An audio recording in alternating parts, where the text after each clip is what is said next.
Hello दोस्तों, स्वागत है आपका हमारे चैनल यूपी एग्जाम क्रेजर में। दोस्तों, आज के वीडियो में हम 21 जनवरी से संबंधित उत्तर प्रदेश करंट अफेयर और इसके अलावा यूपी एग्जाम्स के लिए मोस्ट इंपोर्टेंट करंट अफेयर के क्वेश्चंस को डिस्कस करेंगे और हर एक क्वेश्चन से रिलेटेड आपको फैक्ट भी बताएंगे। और वीडियो के अंत में हम आपसे एक क्वेश्चन भी पूछेंगे जिसका जवाब आपको कमेंट बॉक्स में देना है। और अगर आपको इसकी पीडीएफ डाउनलोड करनी है तो आप हमारे टेलीग्राम ग्रुप से इसकी पीडीएफ डाउनलोड कर सकते हैं। टेलीग्राम ग्रुप की लिंक आपको वीडियो के डिस्क्रिप्शन में मिल जाएगी। तो चलिए आज का वीडियो स्टार्ट करते हैं। पहला क्वेश्चन है, निम्नलिखित में से किस शहर की पुलिस ने पुलिसिंग को बढ़ावा देने के लिए माइक्रोसॉफ्ट के साथ समझौता किया है? ऑप्शन नंबर ए है लखनऊ पुलिस, बी है गौतम बुद्ध नगर पुलिस, सी है मुंबई पुलिस और डी है दिल्ली पुलिस। तो इसका जो करेक्ट आंसर है वो है option number B, Gautam Buddh Nagar police. Noida में साइबर अपराधों पर अंकुश लगाने के लिए नोएडा कमिश्नरेट ने सोमवार को माइक्रोसॉफ्ट कंपनी के साथ समझौता किया है।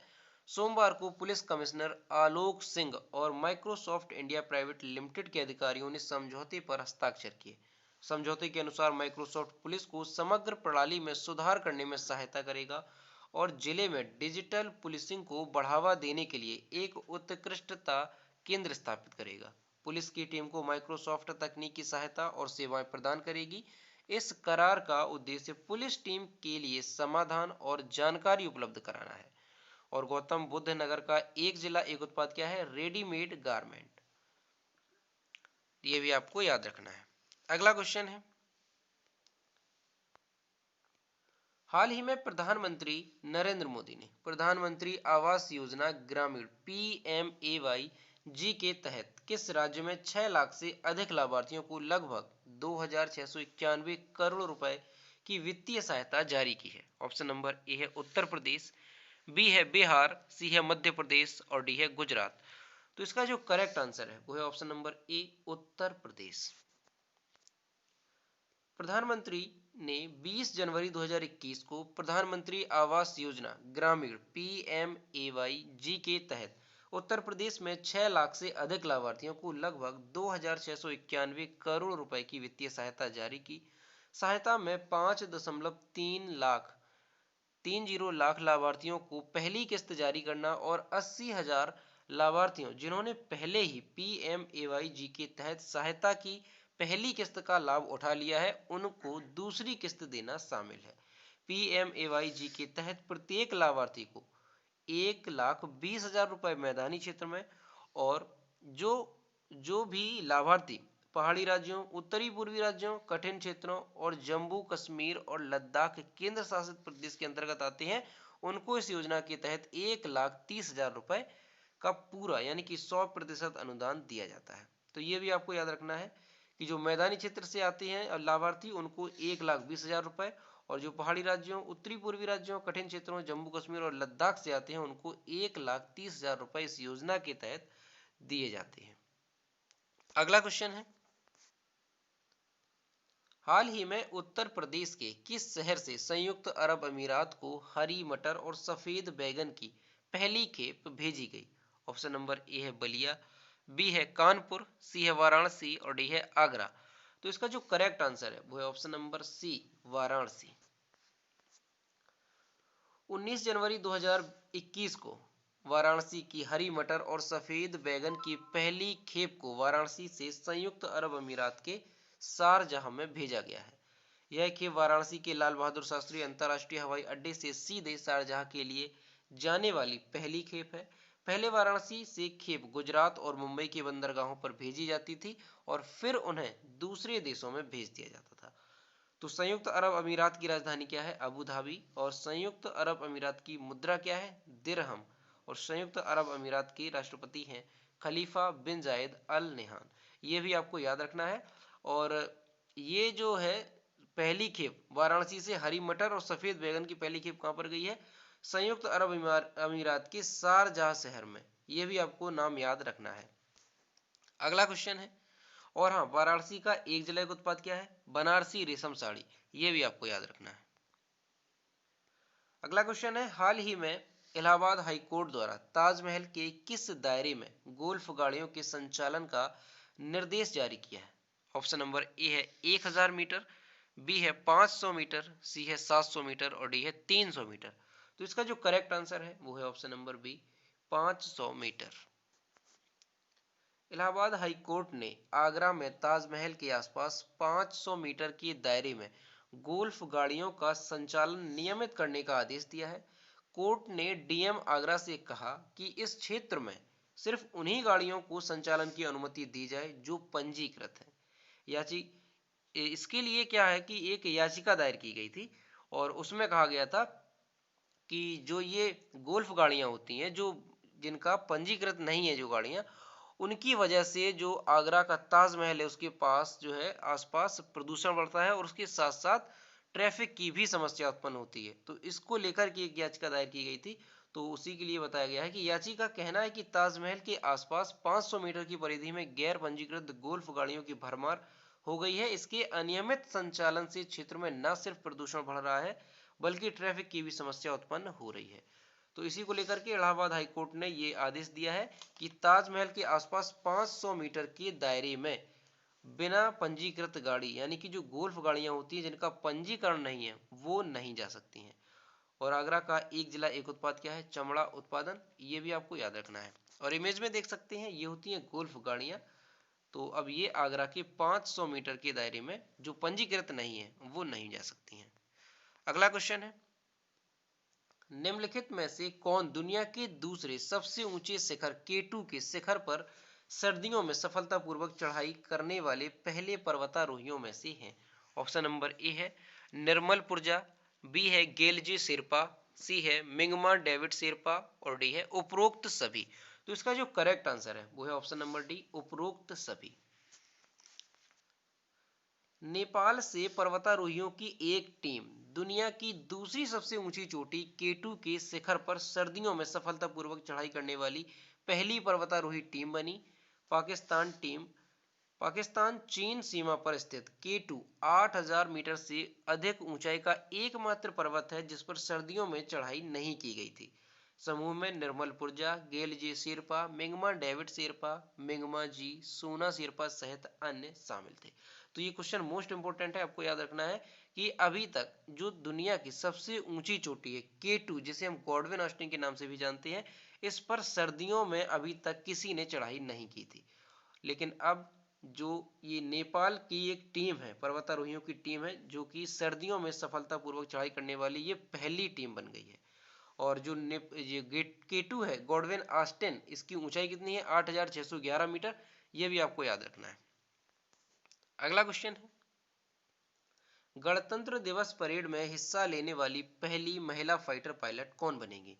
ऑप्शन नंबर ए है गुंजन सक्सेना, बी है अवनी चतुर्वेदी, सी है भावना कांत और डी है शिवांगी सिंह। तो इसका जो करेक्ट आंसर है वो है ऑप्शन नंबर सी, भावना कांत। भावना कांत गणतंत्र दिवस परेड में हिस्सा लेने वाली पहली महिला फाइटर पायलट बनेगी। भावना ने कहा कि वह गणतंत्र दिवस परेड में राफेल और सुखोई के साथ साथ बाकी विमान भी उड़ाना चाहती हैं। भावना की एक और उपलब्धि यह भी है कि वो युद्ध मिशन में दिन के वक्त फाइटर जेट उड़ाने की योग्यता हासिल करने वाली वायुसेना की पहली महिला फाइटर पायलट है। ये योग्यता उन्होंने मई 2019 में हासिल की थी। तो ये क्वेश्चन मोस्ट इंपोर्टेंट है, निश्चित रूप से आने वाले एग्जाम में कहीं ना कहीं ये जरूर पूछा जाएगा। तो आपको याद रखना है कि ये पहली महिला है, भावना कांत ऐसी पहली महिला बन गई हैं जो कि गणतंत्र दिवस परेड में हिस्सा लेने वाली पहली महिला फाइटर पायलट है। और जो इसके साथ साथ अवनी चतुर्वेदी और जो मोहना सिंह, जो दो महिला पायलट हैं फाइटर पायलट, वो भी भारत की पहली महिला फाइटर पायलट हैं। एक साथ तीन महिला पहली पहली महिला फाइटर पायलट बनी थी। कौन कौन? अवनी चतुर्वेदी, मोहना सिंह और भावना कांत। इन तीनों को एक साथ भारत की पहली महिला फाइटर पायलट घोषित किया गया था। तो ये आपको याद रखना है। अगला क्वेश्चन है, इमेज में देख सकते हैं ये है भावना कांत। अगला क्वेश्चन है, हाल ही में किस राज्य या केंद्र शासित प्रदेश को कुछी मशरूम के लिए जीआई टैग दिया गया है? ऑप्शन नंबर ए है कर्नाटक, बी है उत्तर प्रदेश, सी है केरल और डी है जम्मू कश्मीर। तो इसका जो करेक्ट आंसर है वो है option number D, Jammu Kashmir. Jammu और कश्मीर सरकार को हाल ही में गुच्छी मशरूम के लिए जीआई टैग मिला। गुच्छी मशरूम अत्यधिक महंगे हैं और स्वास्थ्य लाभ से भरपूर हैं। उन्हें स्थानीय रूप से थंटू कहा जाता है और 500 ग्राम मशरूम की कीमत 18,000 रुपए होती है। गुच्छी मशरूम के लिए जीआई टैग आवेदन भौगोलिक संकेत रजिस्ट्री में दायर किया गया था। हाल ही में जम्मू और कश्मीर के केसर को भी जीआई टैग प्रदान किया गया है। तो आपको ये भी याद रखना है कि अभी हाल ही में जम्मू कश्मीर के केसर को भी जीआई टैग दिया गया है और अभी गुच्छी मशरूम को भी जीआई टैग दिया गया है। अगला क्वेश्चन है, यहाँ पर इमेज में देख सकते हैं जम्मू कश्मीर, ये मैप में है जम्मू कश्मीर और जम्मू कश्मीर की कैपिटल है श्रीनगर। जम्मू कश्मीर के चीफ मिनिस्टर की सीट अभी वैकेंट है और जम्मू कश्मीर के जो लेफ्टिनेंट गवर्नर है वो है मनोज सिन्हा। अगला क्वेश्चन है, निम्न में से कौन सा बैंक एक नया mobile application insta FX launch करेगा? ऑप्शन नंबर ए है एचडीएफसी बैंक, बी है आईसीआईसीआई बैंक और सी है पीएनबी, डी है एसबीआई। इसका जो करेक्ट आंसर है वो है option number B ICICI bank. ICICI bank एक नया mobile application insta FX launch करेगा। यह एप्लीकेशन बैंक के साझेदार अधिकृत मनी चेंजर को डिजिटल रूप से और वास्तविक समय पर केवाईसी सत्यापन और ग्राहकों का सत्यापन पूरा करने में सक्षम बनाता है। आईसीआईसीआई बैंक मनी चेंजर्स को ऐसी सुविधा प्रदान करने वाला देश का पहला बैंक है। अगला क्वेश्चन है, केंद्र सरकार ने हाल ही में किन के जन्म दिवस को पराक्रम दिवस के रूप में मनाने का फैसला किया है? ऑप्शन नंबर ए है चंद्रशेखर आजाद, बी है सरदार वल्लभ भाई पटेल, सी है नेताजी सुभाष चंद्र बोस और डी है महात्मा गांधी। तो इसका जो करेक्ट आंसर है वो है option number C Netaji Subhash Chandra Bose. Subhash Chandra Bose के जन्मदिन को प्रतिवर्ष पराक्रम दिवस के रूप में मनाया जाएगा। केंद्र सरकार ने नेताजी सुभाष चंद्र बोस की जयंती 23 जनवरी को प्रत्येक वर्ष पराक्रम दिवस के रूप में मनाने का फैसला किया है। सुभाष चंद्र बोस का जन्म 23 जनवरी 1897 को हुआ था तथा इनकी मृत्यु 18 अगस्त 1945 को हुई थी। और जो सुभाष चंद्र बोस ने नारा दिया था, जय हिंद और तुम मुझे खून दो मैं तुम्हें आजादी दूंगा, ये दो नारा सुभाष चंद्र बोस ने दिए थे और कई बार एग्जाम में ये पूछे गए हैं। और इन्होंने आजाद हिंद फौज का भी गठन किया था, तो ये भी आपको याद रखना है। और जो आजाद हिंद फौज का गठन किया था ये इन्होंने द्वितीय विश्व युद्ध के दौरान अंग्रेजों के खिलाफ लड़ने के लिए जापान के सहयोग से किया था। ठीक है, तो ये क्वेश्चन मोस्ट इंपोर्टेंट है, आपको याद करना है। 23 जनवरी को प्रत्येक वर्ष क्या मनाया जाएगा? पराक्रम दिवस के रूप में। अगला क्वेश्चन है, हाल ही में गुजरात सरकार ने किस फल का नाम बदलकर कमलम करने का फैसला किया है? ऑप्शन नंबर ए है ड्रैगन फल, बी है कीवी फल, सी है अनार और डी है पैशन फल। तो इसका जो करेक्ट आंसर है वो है ऑप्शन नंबर ए ड्रैगन फल। गुजरात सरकार ने ड्रैगन फल का नाम बदलकर कमलम रखने का फैसला किया। राज्य सरकार ने ड्रैगन फल के नाम को बदलने के लिए एक पेटेंट के लिए आवेदन किया था। यह जो एक कच्छ, नवसारी और सौराष्ट्र के विभिन्न हिस्सों में बड़े पैमाने पर उगाया जाता है। यह कमल की तरह दिखता है, इसलिए इसका नाम कमलम रखा जाएगा।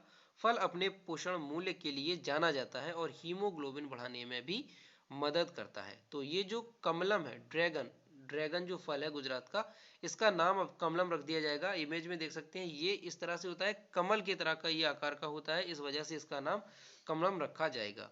और ये गुजरात के एक कच्छ, नवसारी क्षेत्र में पाया जाता है, बड़े हिस्से पर इसका जो है उत्पादन किया जाता है। दोस्तों ये थे 21 जनवरी से संबंधित उत्तर प्रदेश करंट अफेयर और इसके अलावा यूपी एग्जाम्स के लिए मोस्ट इंपोर्टेंट करंट अफेयर के क्वेश्चन जो कि हमने डिस्कस किए। और अब हम देखते हैं पिछले वीडियो का क्वेश्चन जो कि हमने आपसे पूछा था, हाल ही में उत्तर प्रदेश में डिजिटल डायरी और ऐप का लोकार्पण किसने किया? तो इसका जो करेक्ट आंसर था वो ऑप्शन नंबर सी था, योगी आदित्यनाथ। और कई स्टूडेंट्स ने इसके सही जवाब दिए और मैं फिर से कहता हूं कि जो भी क्वेश्चन आपसे पूछा जाए आप उसका आंसर जरूर किया करो। तो ये है आज का क्वेश्चन, हाल ही में प्रधानमंत्री नरेंद्र मोदी को किस ट्रस्ट का नया अध्यक्ष चुना गया है? ऑप्शन नंबर ए है सोमनाथ मंदिर ट्रस्ट, बी है पशुपतिनाथ मंदिर ट्रस्ट, सी है राम मंदिर ट्रस्ट और डी है शिरणी साईं ट्रस्ट। तो इसका जो भी करेक्ट आंसर है वो आपको कमेंट बॉक्स में बताना है और आप लोग आंसर जरूर किया करो। तो दोस्तों अगर आपको आज का वीडियो पसंद आया हो तो इसे लाइक करें, शेयर करें और अगर चैनल पर नए हैं तो चैनल को सब्सक्राइब करना ना भूलें। तो मिलते हैं नेक्स्ट वीडियो में। Thank you.